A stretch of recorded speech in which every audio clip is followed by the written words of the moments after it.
Hello ဒီနေ့ vlog လေးကဘန်ကောက်ကိုရုံးအတော်နဲ့သူ့ကျောင်းသားကလေးတွေလာတော့က Asia Tech နဲ့ Icon CN ကိုတွားလိုက်ခဲ့တဲ့ vlog လေးပါအမဆရာမိုင်းလုပ်ပြီးလိုက်ဖို့မဲ့ကျမက traffic ကြောင့်တနိုင်လောက်နောက်ကျပြီးမှရောက်သွားပါတယ်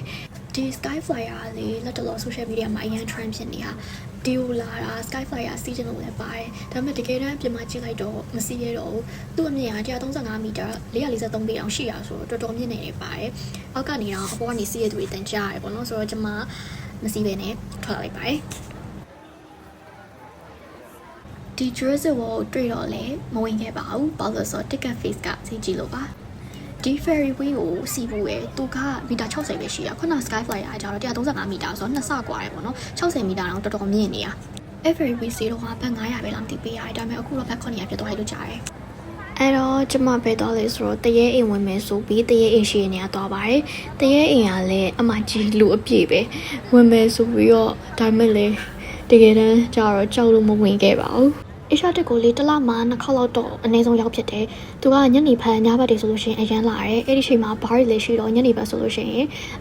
အရန် chill လုပ်ကောင်းတယ်ပေါ့နော်။ပြီးတော့ကျမတို့ Asia Tech ကနေ book နဲ့ Icon CN ဘက်ကိုကူပါတယ်။ဒါကလေ free book ဆိုပေမဲ့ Icon CN ဘက်ကိုတိုက်ရိုက်မရောက်ဘူးပေါ့နော်။ Icon CN ဘက်ကိုရောက်ဖို့အတွက်ဂျားထဲမှာနောက်ထပ်လေတစ်ဆင့်စီရသေးရဲ့။အဲ့ဒါက10ဘက်ပဲပေးရတယ်။ Icon CN ရောက်ပါပြီ Icon CN ရောက်တော့ Ho Chi Chi window shopping ပေါ့နော် Icon CN ကလေ one of the best shopping mall in Bangkok ဆိုတဲ့အတိုင်းတော်တော်လာတယ် especially at night ပေါ့နော် Icon CN ကိုလာတဲ့အကြောင်းရင်းကဒီ rooftop မှာတပုံရိုက်ပြီးတော့ shooting လေးကြည့်ချင်လို့ပေါ့နော်ဒါတော့ကျွန်မတော့ပါညဘက် easy chill ချင်တဲ့သူတွေအတွက်ဆိုလို့ရှိရင် bar နဲ့ coffee shop ကြီးလေးရှိတယ် view ကတော်တော်လာတာညဘက်ဆိုလို့ရှိရင်လေဒီနေရာက view လေးကို enjoy လုပ်ရင်လည်း vlog လေးကိုဒီမှာပဲဆုံးသတ်လိုက်ပါမယ်အဆုံးထိကြည့်ပေးတဲ့ကျေးဇူးပါနောက် vlog ဒီမှာပြန်ဆောင်ကြပါမယ်